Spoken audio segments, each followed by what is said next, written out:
Hiding behind the rug at her boss's direction, the cleaner overheard the conversation between the wealthy man and the notary. And when she learned about the inheritance, the persistent trill of the alarm clock jolted Annette Jackson awake. The old ticking device rattled as if it were announcing something that could not be ignored under any circumstances. Annette hit the sturdy button on the clock and, with a sad sigh, got out of bed. Well, here we go again, back to work. I just hope the weather holds up today, she thought as she walked to the window. Pulling back the curtain, Annette struggled to suppress a disappointed groan. As luck would have it, a light drizzle was falling, and the sky was overcast. Perhaps for all the other residents of the city, this kind of weather brought nothing bad. But not for her, a janitor in a trading company office. For her, the damp, slushy weather became a real problem. The tiles on the floors where Annette worked were light, and employees' shoes inevitably left gray streaks on them. This was especially true during the autumn rains, which, once they started, would pour down nonstop for at least a week. It's okay, I'll manage, as long as Max is doing well, Annette thought, carefully opening the door to the next room and lovingly looking at her sleeping son. Max was everything to her, her meaning in life and her hope for a bright future all at once. Annette had always given her son her all, striving to provide him with everything he needed, and after Frank left the family for another woman, she began to live solely for Max. Annette was deeply hurt by her husband's betrayal, and at first, she only blamed herself. The words of her former mother-in-law, Lisa Barnes, immediately came to mind, who always justified her son in any situation. Just look at yourself, you garden scarecrow. Any man would have left you a long time ago, but my Frank put up with it. But everything has its limits, dear. At the mere mention of that unpleasant conversation, tears welled up in Annette's eyes. Lisa forgot one thing. Frank didn't just leave the family, he had started an affair with a rather wealthy widow who owned a multi-million-dollar business. But the mother-in-law only saw what she wanted to see, and Annette had long understood that. If Annette had such wealth, Lisa would have quickly twisted her son into a pretzel, forbidding him even to look left. But Annette had nothing to boast about. She had grown up in a poor family where her mother worked as a mail carrier and her father, after an injury at the factory, was struggling to regain his health lost in an accident. Trying to push away the unpleasant memories, Annette washed her face with cold water and brewed herself a strong coffee. At that moment, the phone buzzed. Rather, it vibrated, as Annette had set it to silent mode, just in case anyone called while Max was still asleep. He had school only by the second period, and the kind neighbor, Susan Weaver, had promised to help take the child all the way to the school gates. The screen lit up with Andrea Fletcher's name.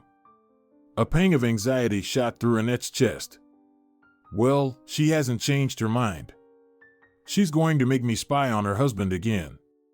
Doesn't she realize that if the boss catches me, it will end very badly? Annette thought with concern. Hello.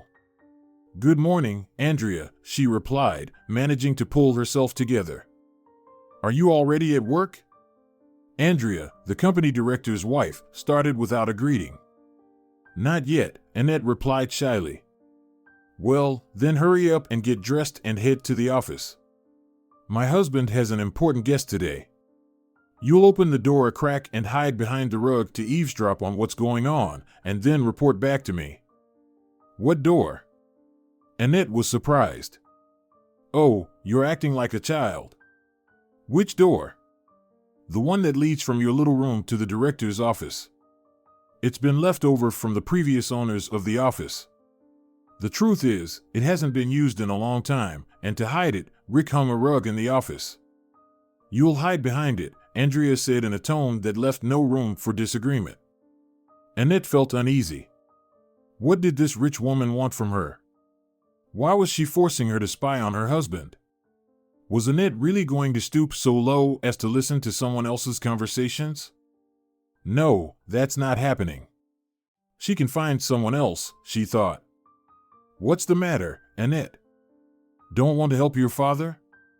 You know, the quota for the operation might run out, and you'll end up in the soup with your dad. My word is good. If I say I'll help, then that's how it will be, the director's wife said, almost reading her thoughts. Annette turned pale. There she goes again, pressing on the most painful point, feeling her superiority and gloating. But Dad really does need help. The consequences of the accident at the factory had not left Mark Cooper unscathed. Recently, he had been increasingly troubled by back pain. Of course, if it weren't for the old injury, the pain could have been treated with medication and massage therapy. But for Mark, the only solution was surgery. That's exactly where Andrea had caught Annette, having learned about the family's problems. She initially offered help in exchange for Annette keeping an eye on her husband. That's the phrasing Andrea insisted on, keeping an eye, not watching. Seemingly two different words, but the meaning turned out to be the same. And not a pleasant one, becoming a spy within the office walls. What could be worse? Naturally, upon hearing her boss's proposal the first time, Annette immediately refused. A father was one thing, but she didn't want to stoop to outright treachery. Andrea had one more trump card up her sleeve, which she masterfully played like an experienced card shark. If you don't agree, I'll make your life so miserable that you'll come crawling back on your knees. By then, it will be too late. I have connections at the Social Services and Child Protection Agency. What are you hinting at? Annette asked anxiously. I'm not hinting, I'm saying it directly. If you refuse to cooperate, I'll have you stripped of your parental rights. Your son will end up in a children's home in no time. You won't even have time to blink, and he'll be among the orphans. And let me tell you, life there is not sweet. Annette was outraged. It took her breath away. What could she do? Who could she complain to about this abuse? Her boss? Rick? He would just laugh in her face, and that would be the end of it. There was no one else to turn to. But Andrea, with her connections, would quickly reconcile with her husband. Meanwhile, Annette would lose the job she had struggled so hard to find. Max often got sick, and Rick never complained about Annette's occasional absences. She would usually clean the floors in the evenings when all the employees went home, and someone had to lock up the office. So, Annette had no choice but to become a spy against her will because of Andrea. Naturally, she kept everything under strict secrecy and told not a single soul. Andrea, on the other hand, became more brazen with each passing day, increasing the pressure on the young cleaner and demanding the almost impossible. So, what's it going to be? I can't hear your answer, Andrea barked into the phone, jolting Annette out of her painful reverie. Agreed. I'll do everything, the woman stammered. Good, that's better. Now, get to work, I'm expecting results, Andrea said more amicably before ending the call. Annette sighed sadly and began to hurriedly get ready for work. What else could she do? There was no escaping Andrea anyway. At least this way, Max would be safe, and she could help her father with his medical quota. At that moment, the old smartphone lying on the table blinked again, confirming an incoming SMS with a gentle vibration. Annette smiled. Could it be him? Her mysterious stranger, with whom she had been chatting for the past 3 months in a closed anonymous chat. Annette picked up the smartphone. Yes, it was definitely him. Eric wished her a good morning and sent a cute smiley face. Perhaps in reality, his name was something entirely different, but Annette had grown accustomed to the name that appeared under his faceless nickname. They talked about everything and nothing. They discussed the latest movies, shared news, and simply chatted about life. However, they kept personal information about each other to a minimum. After all, that was the charm of anonymity. You could communicate with whomever you wanted and whenever you wanted. You could wear any mask and present yourself in the most unusual role to your interlocutor. Of course, deep down, Annette felt ashamed of her profession. She referred to herself in their conversations as an employee of a trading company. In truth, she was distorting the truth only a little, as it was partly true. But unlike the imagined image of a successful woman that Annette portrayed, she worked as a regular cleaner and had nothing in common with the position of a senior manager. As for Eric, he claimed to work for a construction company and took pride in the fact that he could provide people with homes built brick by his own hands. They communicated exclusively anonymously, never seeing each other's faces. No phone calls, no pictures, just chat messages, nothing more. At first, Annette approached this kind of communication with great caution. Who knows, what if he turns out to be a fraud? Be careful not to send him any money, you know how it goes, her best friend warned her. Oh, Kim, if only I had money to send. Where would I get any extra cash? You know I live paycheck to paycheck, Annette said with a smile. Well, you know best, but these scammers come up with more and more sophisticated schemes every time. No money? No problem, they can take out a loan in your name, that's what they do. After her friend's words, Annette always put on a serious face and assured her that she would be more careful than ever. Honestly, she had already convinced herself that Eric was not a fraud. After all, he had offered to help her financially several times. But she had refused every time. Why would she need money? She had hands and legs, she could earn it herself. She didn't want him to think that Annette was a gold digger trying to extract money from men through their conversations. No, she didn't need that kind of label in her life. Working as a cleaner was already enough. All thanks to her ex-husband, who had forced her to take an academic leave from university back then.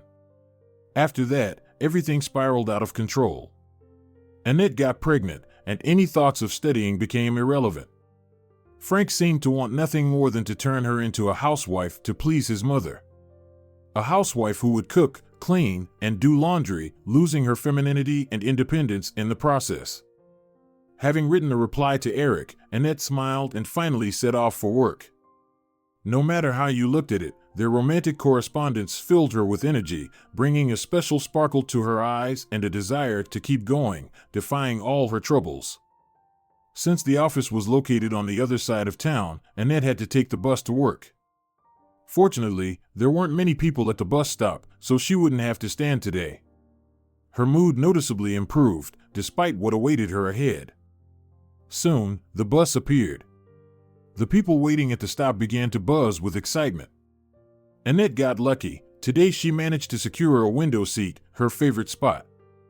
It was perfect for riding along while looking out at the world, which seemed completely different through the glass.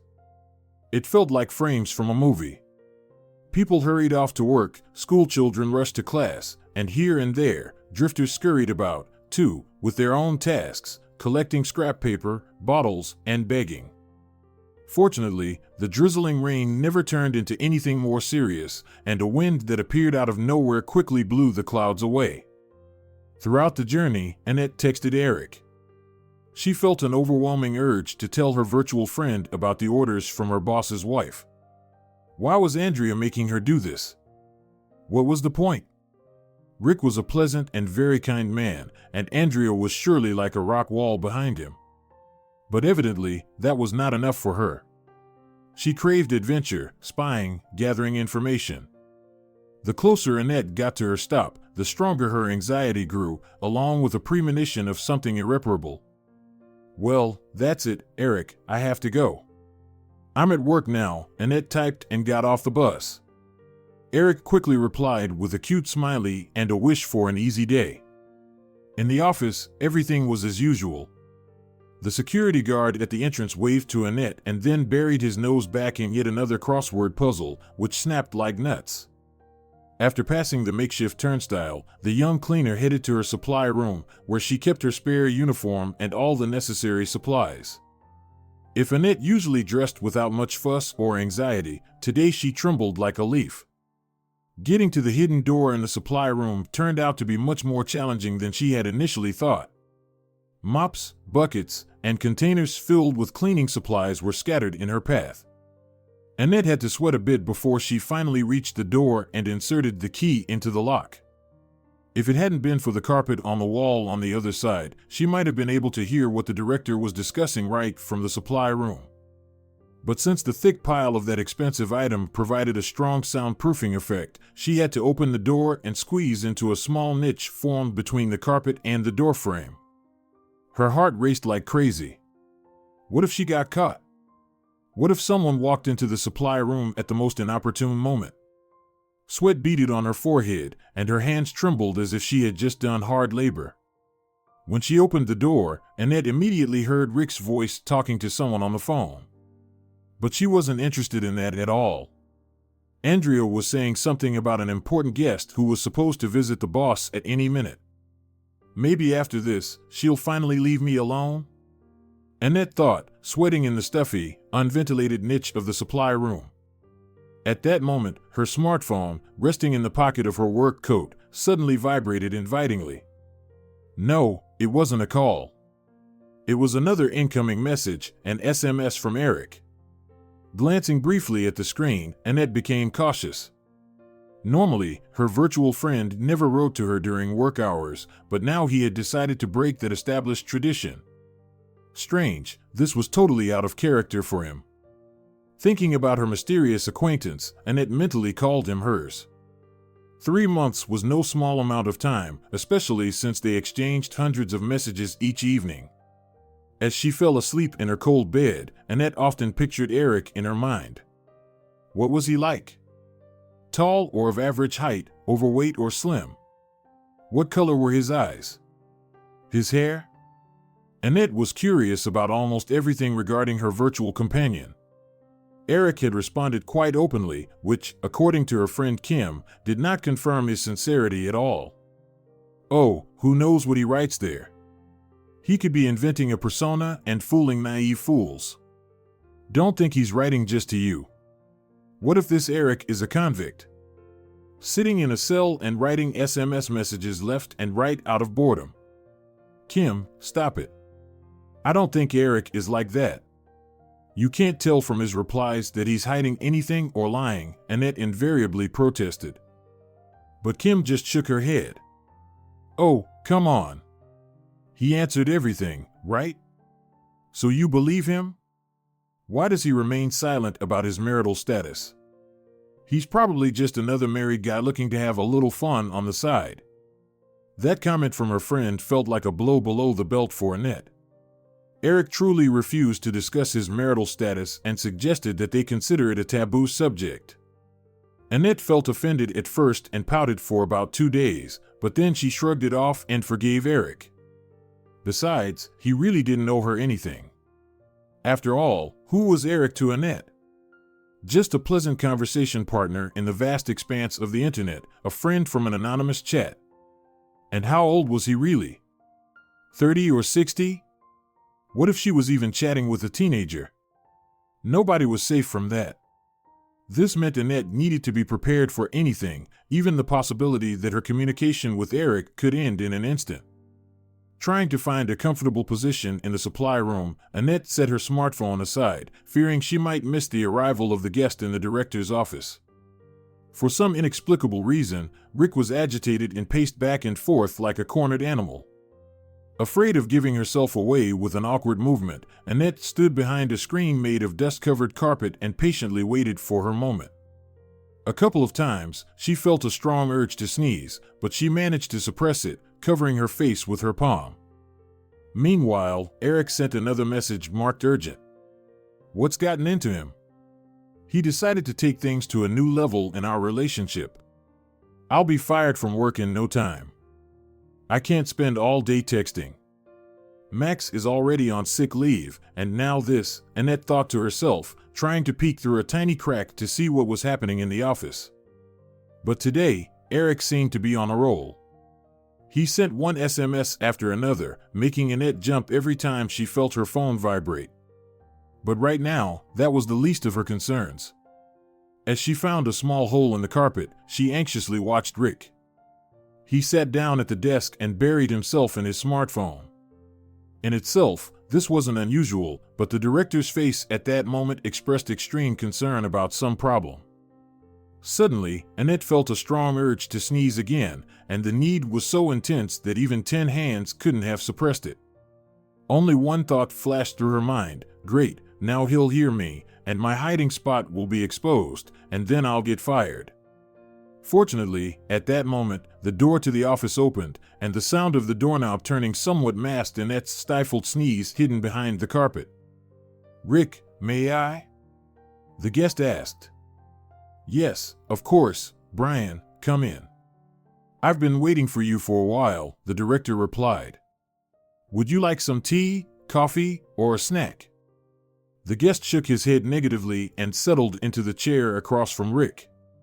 Peering through the tiny gap in the carpet, Annette saw that the visitor was a man in his 50s, impeccably dressed in a tailored suit, with polished shoes that gleamed, and a hefty leather briefcase that he had brought along. All of this signaled that the guest belonged to the elite, who dressed according to the established dress code within their niche and had followed this path for several years.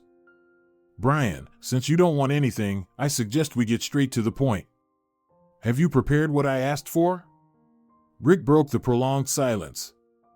The guest hesitated for a moment, then unzipped his briefcase and pulled out a thick folder. "Yes, Rick, I have everything ready. All that's left is your signature. But may I ask, why do you need this? I mean, a will is certainly a good thing, I won't argue with that, but at your age, it seems a bit strange?" Rick prompted. Brian smiled. Yes, precisely strange. I apologize for the intrusive question, but do you happen to have any health problems? If so, I can recommend a good clinic that will definitely get you back on your feet.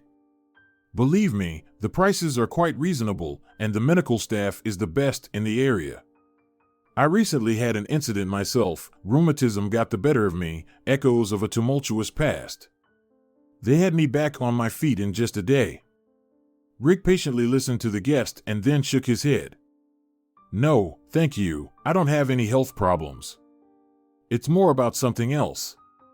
You see, a businessman's life often brings surprises that make you think about drafting a will. Therefore, I'm not backing down from my decision, and I intend to leave everything to my wife, Andrea Fletcher." The technician was taken aback, breathless with surprise. Why was this young, healthy man in such a hurry to draft a list of heirs? What explained this urgency, and why had he made such a decision? Deep down, Annette had always liked Rick and tried to please him in every way. For example, she mopped the floors in his office twice a day, unlike in the other areas of the office, and she did this out of genuine desire, certainly not out of obligation. When Rick learned of this, he invariably scolded her and asked her not to waste her energy polishing a floor that was already clean. Annette knew that the entire company relied on Rick. This did not mean that the other employees were not capable of fulfilling their responsibilities. It was just that Rick was like a captain navigating a ship confidently on its course, never deviating even an inch from the point on the map that concealed financial prosperity and security not just for himself, but for the employees as well. Annette vividly remembered the day when, desperate to find any job, she walked into the office of this firm and randomly asked, "Are you looking for employees?" The head of human resources shot a disgruntled glance at the visitor, but then suddenly smiled and said that if she didn't mind, she could be hired as a cleaner. For Annette, this seemed like a real lifesaver, as at home she had a lazy husband who constantly had problems finding work, along with his unbearable mother, who was used to waiting for good fortune to come her way and living off others. Despite the relatively low salary, her mother-in-law and husband eagerly awaited payday. Lisa would immediately take a portion of the money, claiming it was for buying essentials for the home, which was actually a lie. Frank would look at the remaining money with the eyes of a hungry beggar who couldn't even afford a crust of bread. The main problem for Frank was always Annette, who got in the way of him searching for work and trying on any positions. Everyone was to blame except him. It was as if greedy businessmen, one and all, wanted to cheat him and leave him without a decent salary. They were always trying to profit at someone else's expense. Even when friends recommended good job opportunities to him, he would still find an excuse not to go and would spend yet another day sprawled on the couch in front of the TV. Annette tried to express her indignation, but Lisa quickly defended her son. She would insist that men should be taken care of, otherwise, he would turn into a workhorse for anyone but Annette to ride. And this was despite the fact that the family was burdened with a mortgage that only Annette could practically pay. Living in the apartment of the young couple, Lisa didn't contribute a single penny and took full advantage of all the privileges she could expect as a mother-in-law in her position. Fortunately, during the divorce, Annette was able to secure her property since all the mortgage payments had been made solely by her and no one else. The cunning Lisa tried to convince the court that her daughter-in-law had no money to her name and had been living off their finances all this time. But when Annette provided all the receipts and evidence of her financial capability, the judge understood everything. "Please take your seat, ma'am. The court has considered your words and reached a decision. The apartment remains with Annette Jackson. And since she is raising her young son alone, Frank Jackson will be ordered to pay child support in the amount of 25% of his income." Needless to say, the expression on her mother-in-law's face changed dramatically at that moment. She looked as though she could incinerate her hated daughter-in-law with her gaze, and if she had had the opportunity, she would have done just that.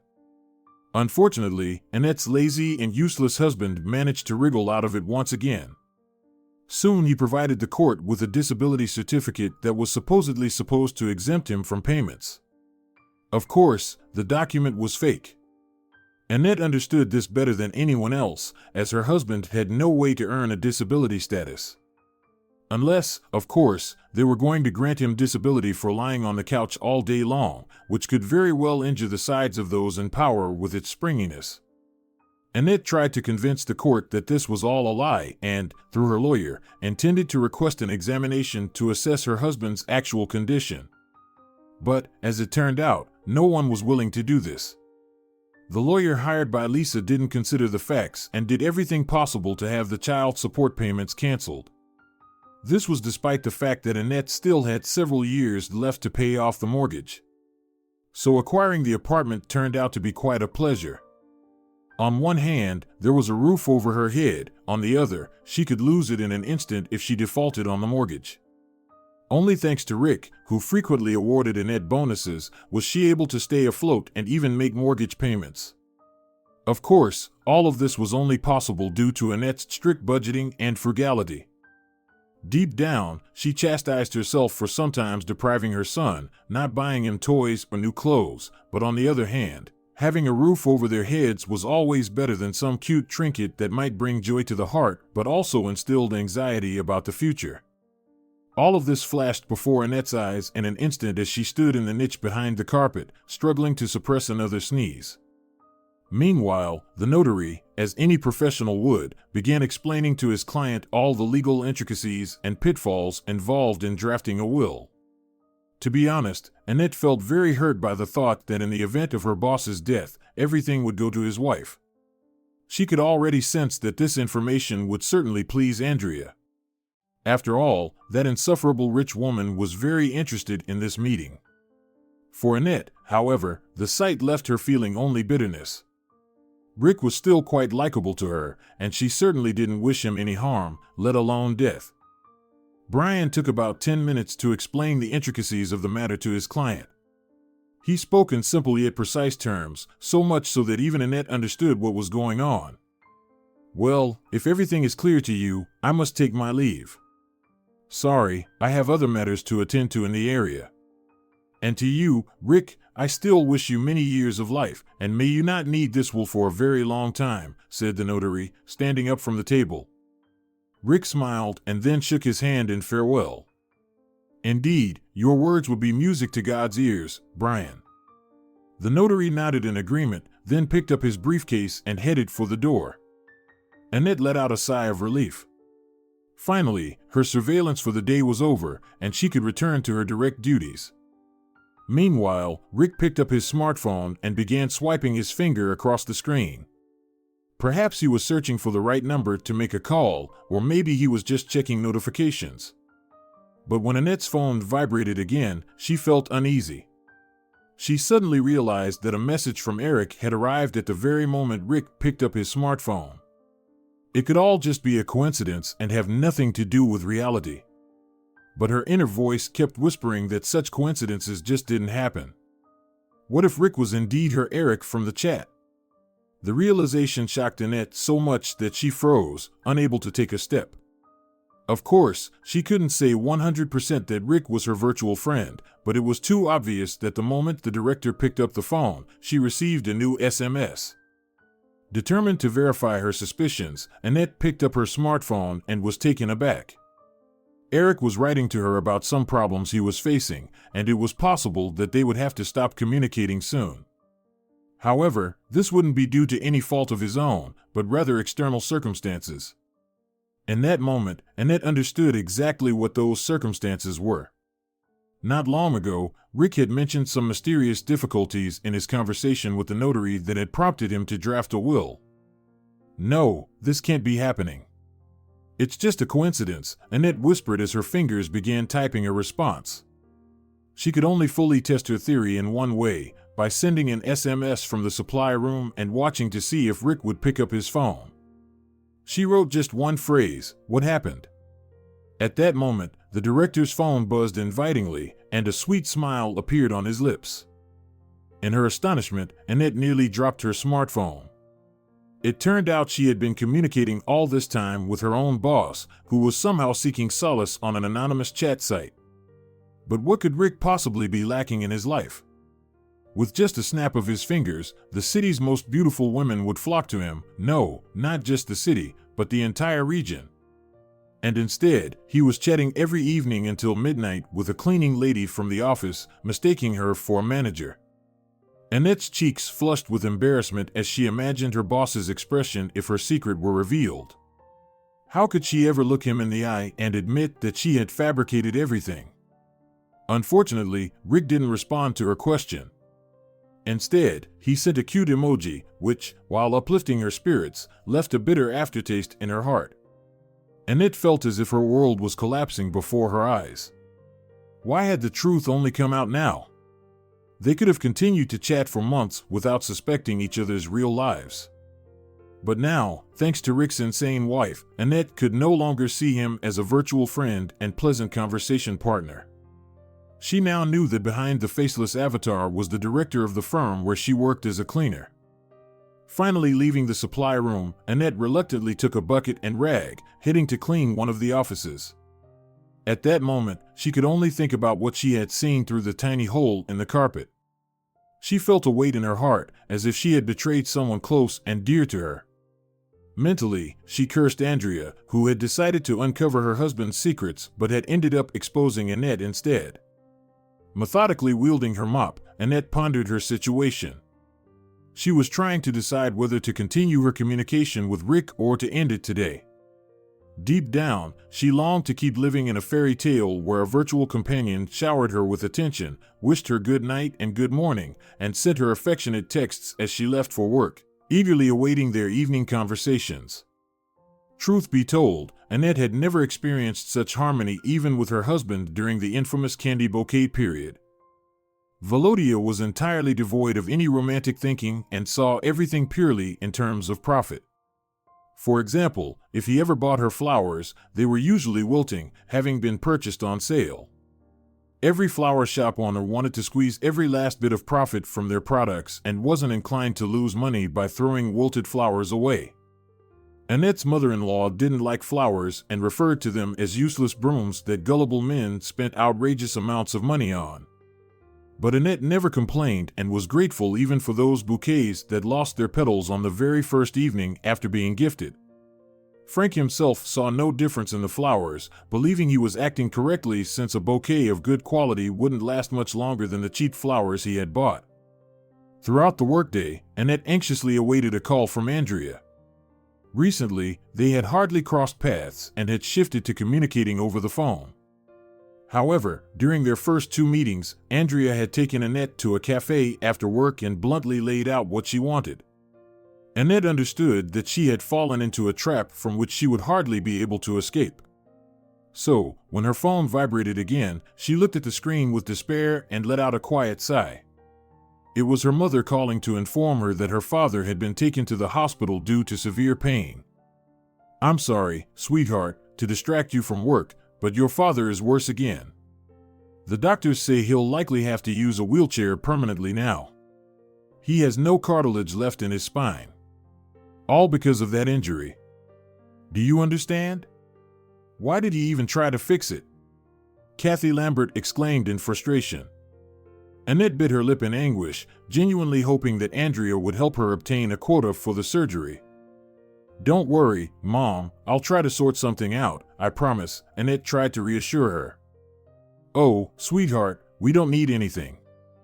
I understand, you're there, working yourself to the bone in your office all day long, and you've got a child, with no help from Frank. I saw him recently with some rich girl, sitting in a car. When he saw me, he made a face like he'd just bitten into a sour lemon," Kathy replied. After talking a bit more with her mom, Annette said goodbye.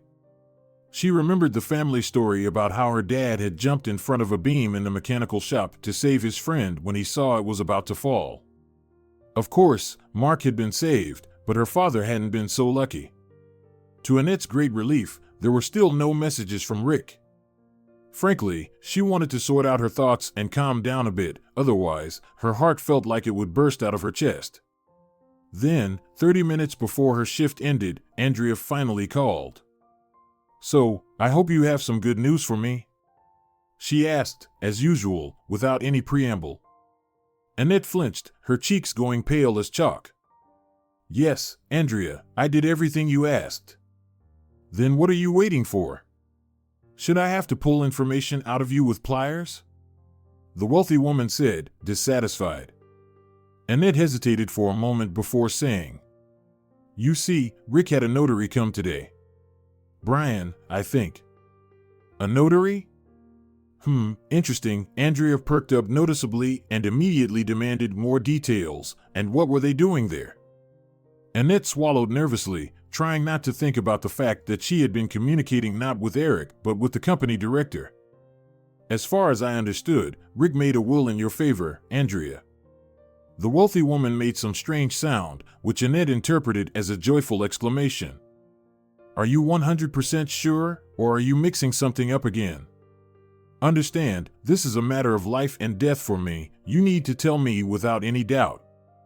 "Andrea, I heard it with my own ears, and I'm sure your name is the one in the will," Annette replied in a trembling voice. At that moment, she suddenly didn't want to continue talking to this arrogant woman who only thought of herself and had surely already forgotten the promises made to the hired employee. "Well, you've provided me with some good information, Annette. I'll have to reward you for this. But don't stop your surveillance. I need to know that Rick doesn't change the will at the last moment," Andrea said, stretching out her words.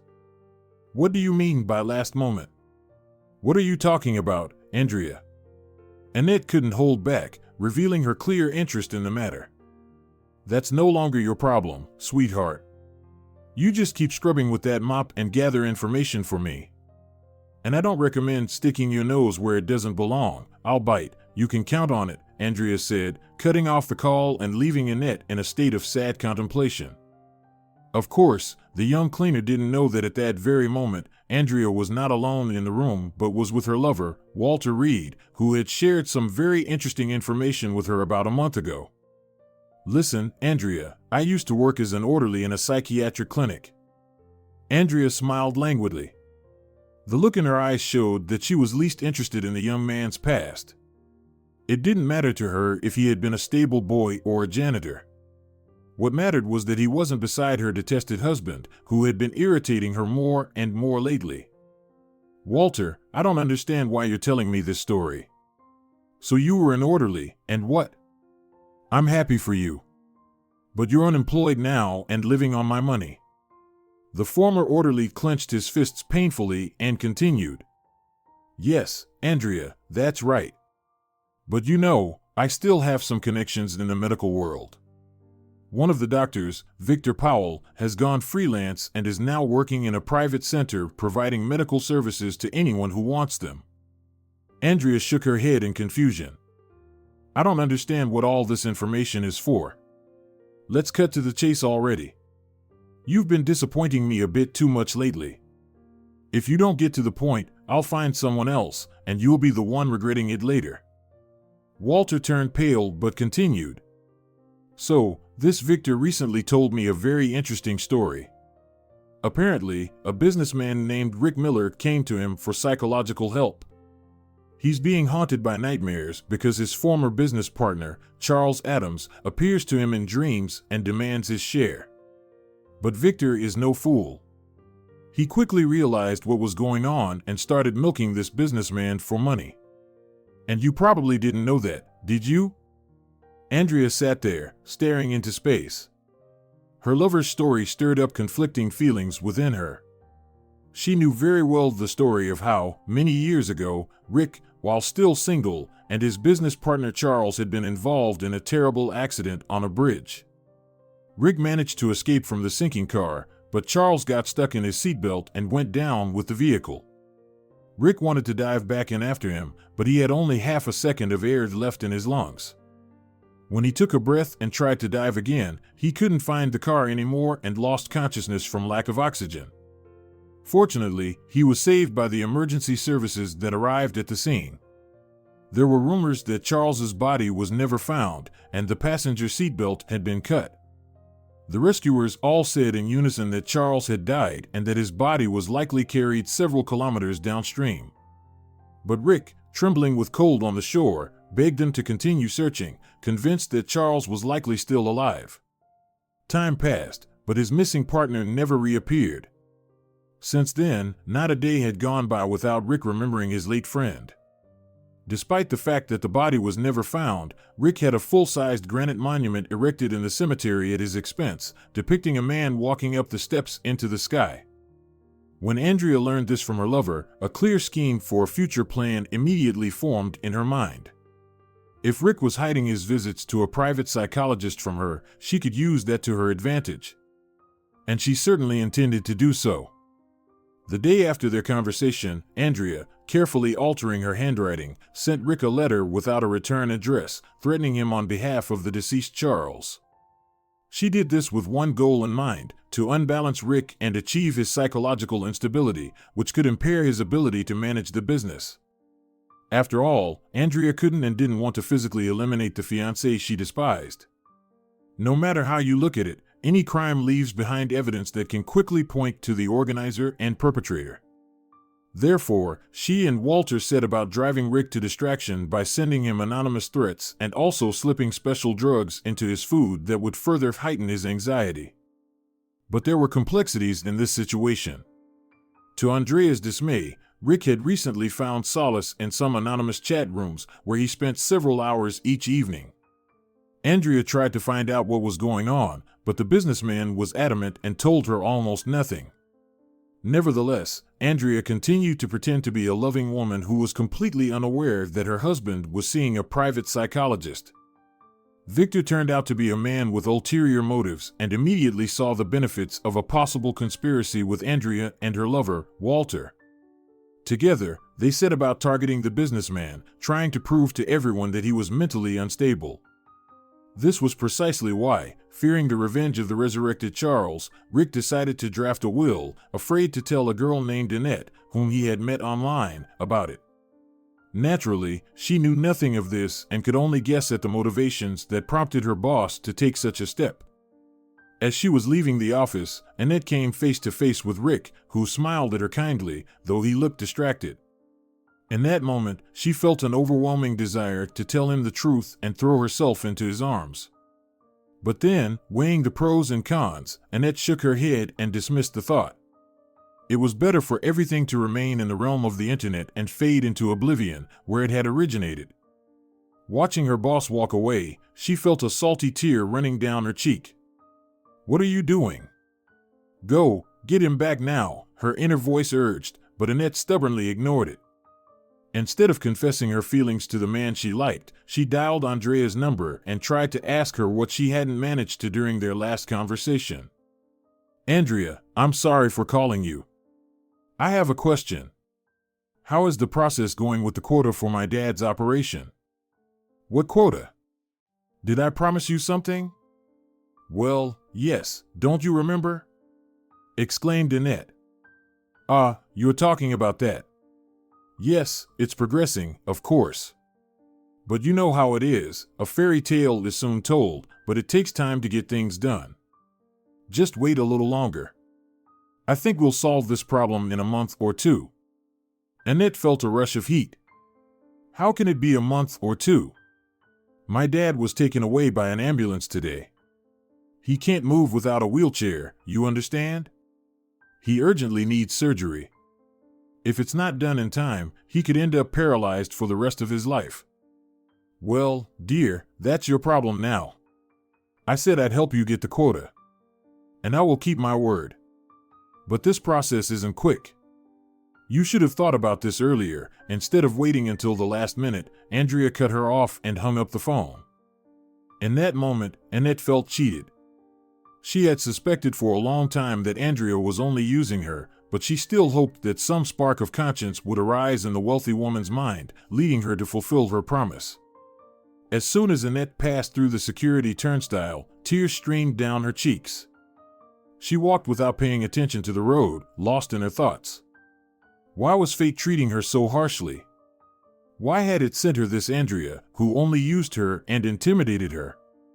Maybe she should go to the police? And what would she say there? That she had been following her boss all this time and had hidden behind the carpet to listen to his conversations? The thought of it made her want to disappear into the ground. Stopping at a nearby store, she bought some groceries for dinner and hurried home, where her son Max, whom she loved with all her heart, was waiting. Hooray! Mom is back. What are we having for dinner today? Her son exclaimed from the doorway. She smiled. I'll cook some pasta, make a salad, and fry you some cutlets. Wow! My favorite dish. Max shouted and ran off to his room. All kids at this age are probably the same. They love tasty food and play until they drop. They also don't rush to do their homework.